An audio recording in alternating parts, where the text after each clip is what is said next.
तो आज है 16 जून मंडे और ये व्लॉग मैं अभी स्टार्ट कर रही हूँ, बट आई थिंक आप ये व्लॉग देखोगे बाय थर्सडे।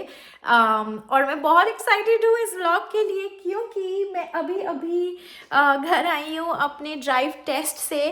और हाँ, मैंने ड्राइव टेस्ट क्लियर कर लिया है। ये कौन सा लेवल था, रोड टेस्ट मेरा मैंने क्लियर किया, ये कौन सा लेवल था, मैंने कैसे प्रिपेयर किया इसके लिए, वो सब मैं आपको बताऊंगी आगे आने वाली वीडियो पे। So stay tuned. And Wednesday को मतलब कि 18 जून को ऑस्टिन का टेस्ट है, उसका भी रोड टेस्ट, और उसका कौन सा वाला है वो सब मैं आपको बताऊंगी। And I am really hoping कि वो उसका भी क्लियर हो जाए। I am so excited, so happy for my self, and I am keeping my fingers crossed for Austin. वो भी क्लियर कर लेगा, आई am sure. Hi guys, welcome back to our channel. So today I also took my test and I passed, and we are going to tell you which level that we passed, and to watch more and in order to know more, please continue watching our video. 2 1 alright, तो हमारे intro और हमारे title से आपको पता ही चल गया होगा कि हम आपके साथ क्या शेयर करने वाले हैं। डिटेल्स हम आपको अब देंगे। तो हमारा जो है रोड टेस्ट क्लियर हुआ है। Yes. अब कौन सा लेवल का क्लियर हुआ है वो बता देते हैं without any further ado. But उससे पहले हम आपको अपने पहले वाले ड्राइविंग एक्सपीरियंस के बारे में बताएंगे। पहले वाले से मेरा मतलब है are driving experience in India.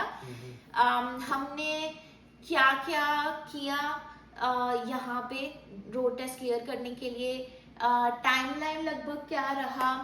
यहाँ पे 3 लेवल होते हैं, G1, G2 और G। G1 is your knowledge test which is a written test, जिसमें आप काफी सारी पढ़ाई करते हो about the rules, about signs, or about just generic driving here. Yeah, close to 40 pages handbook. Yeah, there's a Vast handbook. big handbook. Yeah. And 40 questions ही होते हैं। 40 questions, but 40 pages with lot of tricky questions and lot of rules and signs which you need to learn. Lot of more than signs is like the rules, like you need to know about the demerit points and all that. So that took a long time for us to read and clear. और फिर होता है G2 आपका road test होता है। आप के साथ आप रोड टेस्ट बुक करते हो और आपके साथ एक एग्जामिनर बैठता है जो आपके सारे आप ड्राइव करते हो, वो जो रूट आपको बताते हैं उस पर आप ड्राइव करते हो, और वो आपको आपके रूल्स, आपका कार को हैंडल करने का तरीका, आपका कंट्रोल ऑन द व्हीकल और ये सब पे आपको टेस्ट करते हैं। और G2 मिलने के बाद आप अगर आप टीनेजर नहीं हो, एज एन एडल्ट आप ड्राइव कर सकते हो, हाईवेज पे भी हर जगह ड्राइव कर सकते हो। You can freely drive, you don't need कि कोई आपके साथ हो कार में, कोई फुल लाइसेंस होल्डर हो। जीवन देने के बाद जब आप प्रैक्टिस कर रहे होते हो तो उसमें उसमें आपके लिए मैंडेटरी होता है कि आप आपके साथ कोई ऐसा बंदा हो जिसके पास फुल लाइसेंस हो, मतलब कंप्लीट सारे लेवल्स कंप्लीट हो, और एटलीस्ट 5 years का उसको एक्सपीरियंस हो, मतलब कि फुल लाइसेंस होल्डर हो फॉर मिनिमम 5 years। G2 में ऐसा नहीं है। G2 में आप इंडिपेंडेंटली ड्राइव कर सकते हो। G2 टेस्ट आपने एक बार दे दिया, रोड टेस्ट क्लियर कर दिया, तो आप इंडिपेंडेंटली वो दे सकते हो। और हाँ, उसके बाद है G, जिसका टेस्ट हाईवे पे होता है, और उसके बाद कोई और रोड टेस्ट है नहीं। G2 आपका फर्स्ट रोड टेस्ट है, वो देने के बाद आप 5 साल तक एलिजिबल हो इंडिपेंडेंटली ड्राइव करने के लिए, बट विद इन 5 years आपको G भी देना है। G जो आपका हाईवे का रोड टेस्ट होता है वो भी देना है, सो दैट आपको फिर कोई और रोड टेस्ट देना नहीं है और आपका पूरा ये लाइसेंस का साइकिल कंप्लीट हो जाए। ओके, तो विदाउट फर्दर अडू हम आपको बताएंगे कि हमने कौन सा रोड टेस्ट क्लियर किया। You go. I cleared my G test. And I cleared my G2. Woohoo! Finally हमारा रोड टेस्ट हो गया है, जो हम बहुत नर्वस हो रहे थे। और ये मैं आपको ये बता दूं कि this is a big deal, क्योंकि हमें यहाँ पे आए हुए क्लोज टू 1.5 years हो गए, Yeah. और लोग यहाँ पे आते हैं और बहुत जल्दी जल्दी कंप्लीट कर लेते हैं, जी अपना रोड टेस्ट वगैरह दे के अपना फ्री हो जाते हैं। बट हम लोग ने बहुत स्लो किया है, ये We बहुत took our धीरे time. धीरे किया है, Yeah. क्योंकि आते ही वो स्ट्रगल स्टार्ट हो गया कि we had to find jobs and Yeah. All of those things, and उस सारे स्ट्रेस में हम लोग को नहीं बिल्कुल हमारा फोकस ही नहीं आया इस पे कि हमें अपना टेस्ट करना है। Yeah. But now Austin has cleared his G, I have cleared my G2. Soon enough practice करके मैं अपना G भी दे दूंगी। और हाँ, बट अभी हम दोनों ही इंडिपेंडेंटली ड्राइव कर सकते हैं without anybody else being in the car, and yeah, so this is a big milestone. हम लोग बहुत टाइम से ये चाह रहे थे करना, और ये फाइनली हो गया। अब मैं बताती हूँ कि हमने क्यों चूज किया, मैंने क्यों चूज किया G2 और ऑस्टिन ने क्यों चूज किया G, और ये चॉइस थी भी क्यों हमारे पास, वो मैं आपको बताती हूँ। The way I cleared the G test was after my G1, I had got the DL extract from India, and I had submitted my DL extract. Once you submit your DL extract, you skip G2 because you have certain amount of years of driving experience. That is the reason why you skip G2, and then you go directly to G test. कितना experience है driving experience India में? I have close to 10 years of driving experience in India.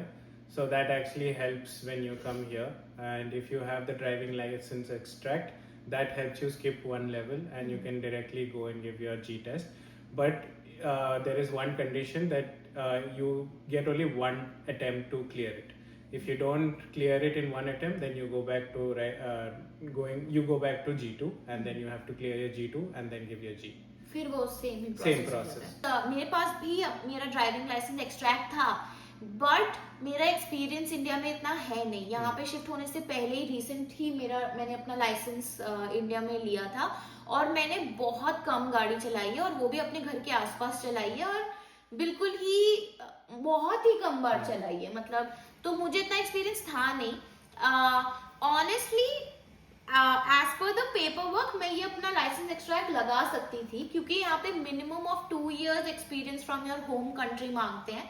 अगर आपका minimum 2 years experience है on your DL extract, तो आप वो submit करके सीधा G दे सकते हो। बट क्योंकि 2 साल से मेरा लाइसेंस तो था, बट मैंने इतनी चलाई नहीं गाड़ी, तो मुझे वो कॉन्फिडेंस नहीं था कार वार को लेके, तो मैंने सोचा I will go the regular way.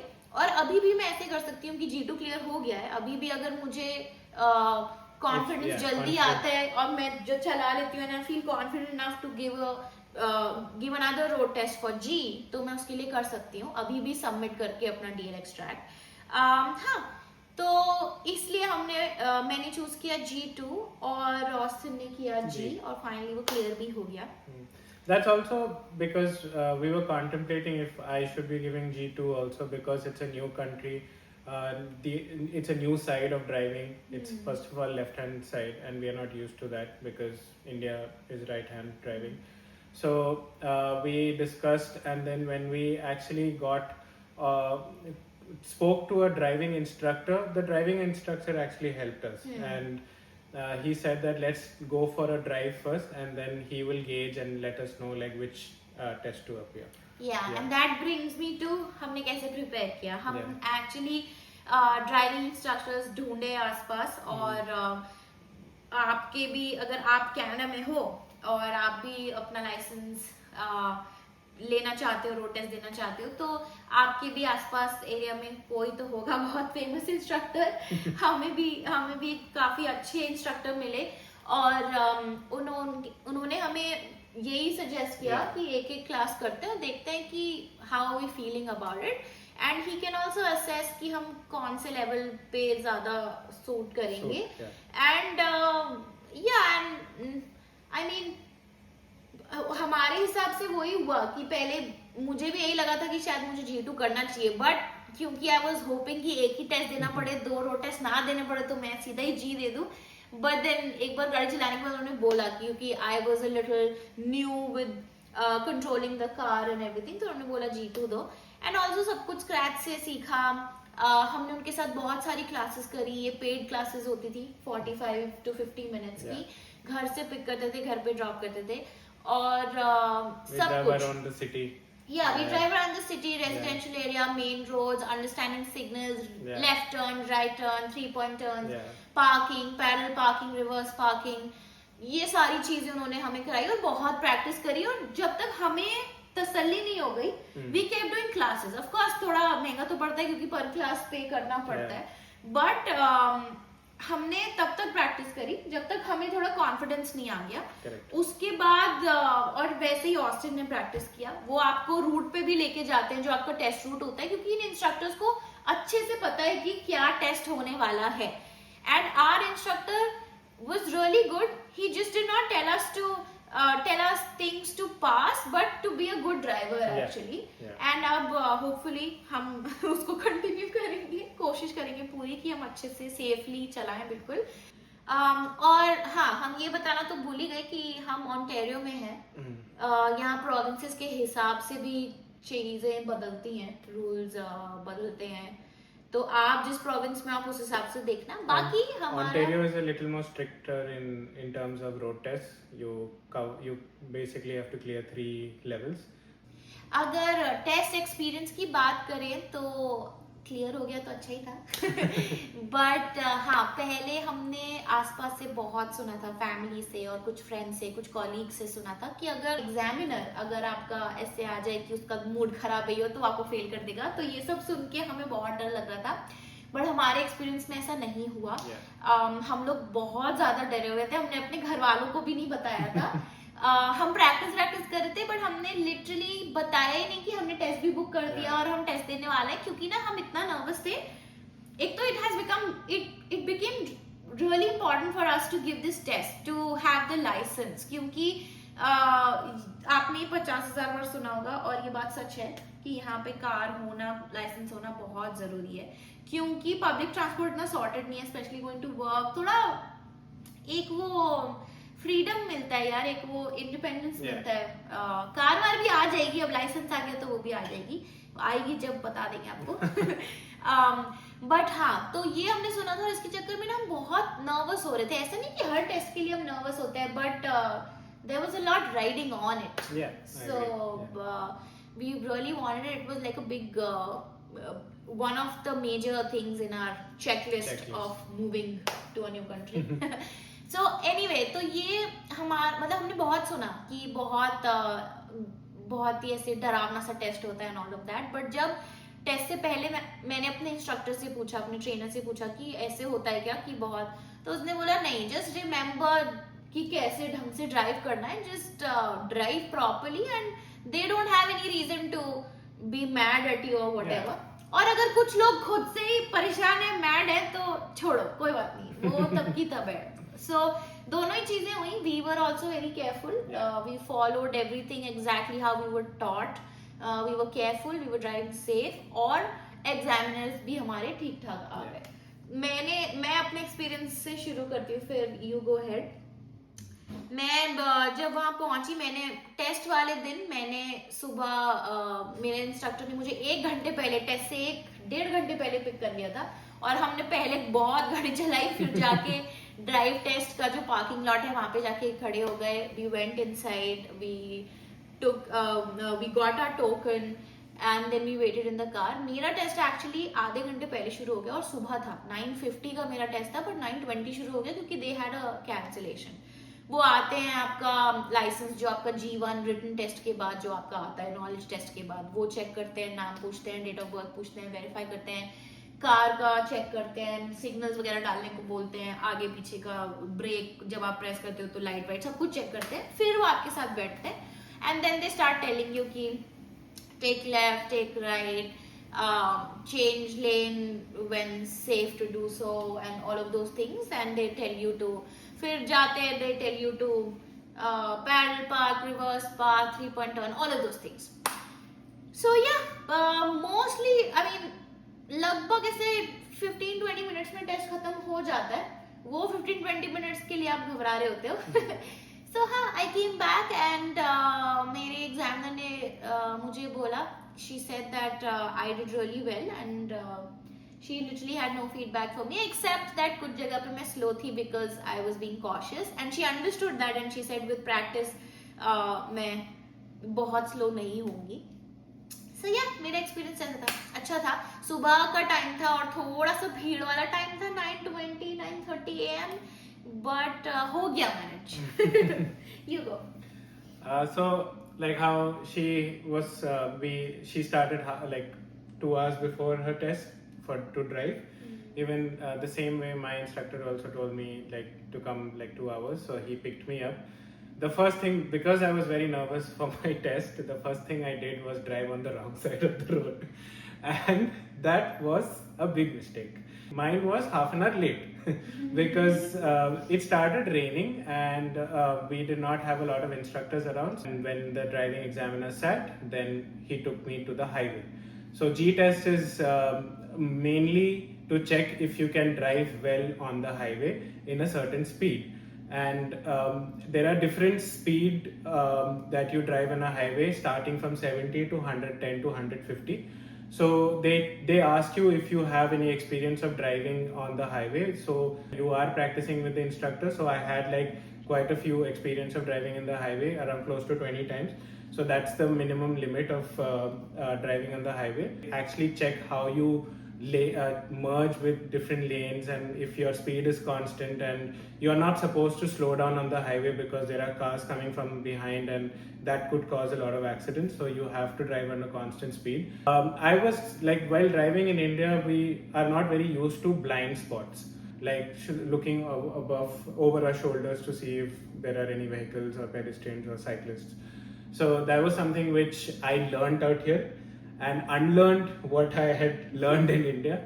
But on the test, that is what they're actually looking for, and that I managed to do well.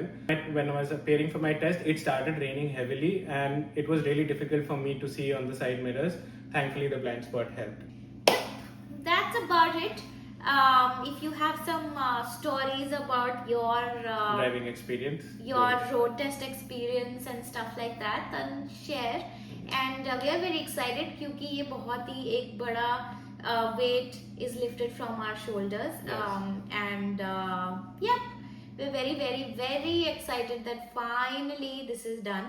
Our families are super happy, yeah. super excited. They were not expecting, जैसे कि मैंने कहा उनको बताया नहीं था हमने, क्योंकि हमें regularly discuss नहीं करना था. और nervous हो जाते हैं हम बार बार ना, then we keep talking about the same stuff, so we get very nervous. Both of us become like that. Actually ये छोटे छोटे milestones ही हैं जो make you feel a little better about moving and after moving and all of that. You also feel proud that you achieved something. Of course. पिछले अप्रैल में 2024 के अप्रैल में हमने जीवन दिया था. हमने जीवन भी काफी पढ़ के दिया था क्योंकि हमें ना बार बार नहीं देना था, हमें एक ही बार में करना था. एंड मतलब फॉर्चुनेटली हमने पढ़ा भी और लक ने भी साथ दिया कि एक बार में क्लियर हो गया. अभी ऑस्टिन का तो हो गया जी पूरा क्लियर. अभी मेरा जी रहता है वो मैं कर लूंगी. मेरे पास 5 साल है, बट मैं 5 साल से कम में करूंगी और उसके भी आपको अपडेट करूंगी कब करती हूँ. हाँ, बाकी जीवन की भी हमने वीडियो बनाई थी. एक्चुअली जीवन वाली वीडियो शायद हमारी one of the initial videos थी. जब हम ये वीडियोस को वापस देखेंगे after a year from now, it will be exciting. हम अपनी जर्नी डॉक्यूमेंट कर रहे हैं आपके साथ और अब हम काफी रेगुलर हो रहे हैं. तो अब आप हमें और सपोर्ट करो, getting better at it. So thank you so much for watching. अगर आपको इस वीडियो से थोड़ी भी इंफॉर्मेशन मिली है तो share it with more people you know who are planning to move, who moved, who are new. And if you are already here and you are way more experience, which I am sure you most of you are, तो हमारे साथ भी कुछ tips share करो please, क्योंकि मेरा जी अभी भी रहता है. So thank you so much for watching and अब हम आपसे मिलेंगे अगले व्लॉग में. तब तक के लिए like, share and subscribe. Bye.